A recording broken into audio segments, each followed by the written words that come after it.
Chers amis, bonjour. Nous sommes le dimanche 14 juillet 2024, 14 juillet, fête nationale ici en France. 2024, il est 9 heures. Quelques news de l'Arménie, de l'Artsakh et de la diaspora arménienne. Une caricature, donc l'Azerbaïdjan, Aliyev, qui demande à Pachinian que l'Arménie retire de sa constitution des éléments de revendication territoriale. Voilà. Il demanderait sans doute l'aigle et le lion qui soient retirés aussi des emblèmes de la République d'Arménie. Déjà, la Turquie a placé à la place du mont Arrat de l'Arche de Noé, elle a placé donc l'emblème turc. Voilà donc aussi ce que la Turquie et l'Azerbaïdjan exigent de l'Arménie. Pourquoi cela, mes amis? Cette caricature, je l'ai faite hier puisqu'en fait, Elga Maria Schmidt, la représentante de la secrétaire générale de l'OSCE, était à Bakou, et le dictateur Aliyev a demandé une nouvelle fois, a affirmé que l'Arménie avait des ambitions territoriales et que la constitution de l'Arménie devrait être changée par rapport à cela. Voilà, Aliyev oublie qu'il a fait donc en tant que dictateur, il a procédé à l'éviction, à l'épuration ethnique de plus de 100 000 Arméniens de l'Artsakh, qu'il occupe 150 km² du territoire souverain de l'Arménie et qu'il a tué des milliers de soldats arméniens, qu'il est l'objet de crimes de guerre, hein, aussi, voilà, qui n'est pas aujourd'hui poursuivi, puisque tout simplement par le gaz qu'il fournit à l'Europe, il essaye de faire oublier justement de tout cela, toutes ces violences, ces faits de comment dirais-je, de crimes, hein, voilà. Et il demande justement à la secrétaire de l'OSCE de faire attention à l'Arménie et de s'occuper de la constitution de l'Arménie, alors que Pachinian a répondu c'est une affaire souveraine de l'Arménie, la constitution de l'Arménie, c'est à l'Arménie à elle-même de décider de changer ou pas. Voilà. Mais Bakou, une nouvelle fois, donc exige, comme la Turquie hein, d'ailleurs, pour resserrer encore plus l'étau autour de l'Arménie. La sous-secrétaire d'État américain Uzra Zeya est en Arménie, donc depuis hier, avec l'ambassadrice des États-Unis en Arménie, Christina Quinn. Elle a visité la région donc, du nord, hein, donc de Arpad, avec le monastère de Arpad. Et puis elle a fait un texte, donc l'ambassade des États-Unis en Arménie a fait un texte notant l'importance du patrimoine culturel et historique ancien des Arméniens en Arménie. Christina Quinn avait fait aussi une note par rapport à sa visite dans la région de Sunik, c'était jeudi et vendredi, par rapport à justement, le monastère de Datev. Une nouvelle fois, les États-Unis affirment que c'est le patrimoine arménien dans cet État souverain, des frontières souveraines de l'Arménie. C'est un appui de Washington à Yerevan pour son intégrité territoriale face aux menaces de l'Azerbaïdjan. Justement, dans cette région de Sunik, exposition de violons légendaires, donc Antonio Stradivarius et Giuseppe Guarneri, qui exposaient donc des violons exposés à Kapan dans le cadre d'un festival de musique à Kapan dans la région de Sunik. Donc c'est étonnant, donc à Kapan, donc chef-lieu de la région de Sunik, qui est donc des Stradivarius et des violons de grands luthiers européens qui datent de 200-300 ans, qui soient exposés.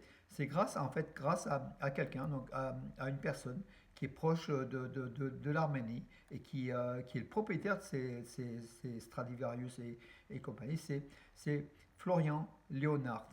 Florian Léonard, qui est le directeur de l'une des principales sociétés de vente de violons au monde, la Florian Léonard Fine Violence, était donc à Yerevan, puis à Kapan, avec, je m'en recommandé par avec un ami arménien, en fait, voilà, qu'il avait rencontré donc lors d'un festival ou lors d'une rencontre musicale. Et il est venu exposer, donc voilà, son ami c'était Sevak, le violoncelle Sevak Avanesian, voilà, qu'il avait rencontré. C'est une belle chose, bravo à lui donc d'avoir donné un dynamisme culturel en exposant ses violons extraordinaires, exceptionnels, dans la région de Sunik, à Gapan. Voilà, bravo à Florian Léonard, qui connaît l'Arménie hein, aussi, qui est un proche de l'Arménie, bravo à lui en tout cas. Oui, Euro 2025 féminin de football, l'équipe d'Arménie a perdu 1-3 à Yerevan au stade républicain contre la Bulgarie. Dommage parce que l'Arménie pouvait prétendre à une qualification donc, dans les phases de poule, hein, de poule pardon, pour l'Euro 2025 de football. Là, elle passe du coup troisième parce que la Bulgarie est passée devant par cela. L'Arménie devra le 16 juillet rencontrer la Roumanie, Arménie-Roumanie en Roumanie. Euh, et il y a la Roumanie qui est première avec 15 points, qui est très forte, très peu de chance pour l'Arménie de se qualifier, donc malheureusement. Donc, les Arméniens sont les troisièmes donc, touristes d'Arménie qui visitent le plus donc, la Géorgie dans les statistiques du premier semestre 2024. Voilà, d'arriver. Et donc, les Arméniens sont donc en premier, c'est la Turquie avec 600 000 visiteurs par la Djari, en fait, la frontière turco-géorgienne, et la Russie. Donc, la Russie qui est en recul par contre, mais l'Arménie qui est toujours là. Voilà, troisième position, bravo. Des inscriptions exceptionnelles en cunéiforme, écriture, vous savez, les cunéiformes, c'est l'écriture que l'Urartu utilisait, puis beaucoup d'autres peuples à l'époque. Ça ressemble à des clous, hein. La cunéiforme, c'est la forme des clous. Ont été trouvés donc, sur le site archéologique d'Erepuni, en fait, de Garmirpur à Yerevan. Yerevan-Yerepuni, c'est la forteresse donc, ouartienne de Yerevan, d'Erepuni, qui ont été trouvés. Donc des inscriptions exceptionnelles portant sur des mesures de jarres, de quelques récipients et jarres en inscription donc, justement, ouartienne, cunéiforme. Ça a été fait par une équipe arméno-française d'archéologues. Ça a été donc publié donc, hier, avant-hier, dans des revues scientifiques. La cotisation de l'Arménie à l'OTSC, l'Organisation de traité de sécurité collective pour 2025, sera calculée, créditée à l'Arménie, affirme Victor Vassiliev, qui est le secrétaire donc, de cette organisation, qui est un russe. La Russie paye 50% des cotisations, le reste est réparti entre les 5 autres États membres de l'OTSC. Et l'OTSC continue, Moscou en fait, continue à prendre l'Arménie, à faire de l'Arménie encore membre de l'OTSC. L'Arménie n'a pas donné son refus catégorique de se retirer, s'est mis en stand-by en fait pour l'année 2024 et pour 2025, donc voilà, elle devra payer 10% de la cotisation du budget total de l'OTSC si elle veut continuer à devenir membre de l'OTSC ou se retirer. Donc la décision appartient au gouvernement Pachinian. La plus grande centrale solaire d'Arménie, qui alimentera en électricité 20 000 foyers, est en construction dans la région de Geralkunik. Donc, un super projet donc, qui est en cours de construction, qui sera achevé d'ici 1 an ou 2 ans en tout cas. Voilà, donc sur un espace de plusieurs dizaines d'hectares, des panneaux photovoltaïques de production d'énergie solaire. L'Arménie est le pays du solaire et effectivement c'est un bon moyen de remplacer en énergie renouvelable pour l'Arménie, donc par rapport à l'atome, et par rapport au pétrole et autres sources d'énergie ou de gaz. Le solaire représente quand même une part importante de plus en plus en Arménie. La ministre de la Santé était à Merli, au sud, l'extrême sud de l'Arménie, à la frontière entre l'Arménie et l'Iran. Donc à Merli, elle a visité un centre de réadaptation et un hôpital qui va s'équiper encore de plus en plus et qui va se rénover pour accueillir davantage de malades plutôt que de les envoyer vers Yerevan à 400 km au nord. Voilà, donc aussi c'est une bonne chose pour l'Arménie d'équiper ses hôpitaux. Et là, à Merli, la ministre de la Santé y a visité donc les services. La Turquie et l'Arménie ont des intérêts mutuels. Erdogan veut retenir son petit frère et la Russie est jalouse, affirme le politologue Harutun Megotecan. Donc en fait, a priori, Ankara cherche à renouer des liens avec Yerevan, mais c'est Bakou qui a la clé de ce dialogue arméno-turc.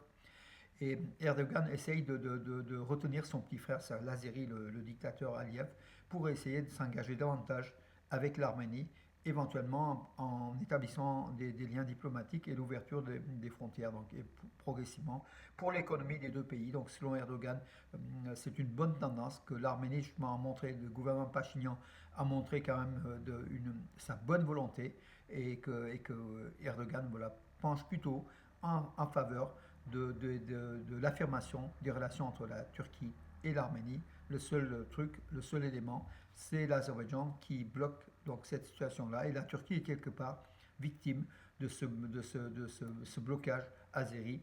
Et la Turquie tenterait actuellement de négocier avec l'Azerbaïdjan pour justement pour compenser l'Arménie, pour se rapprocher de l'Arménie avec le gouvernement Pachinian.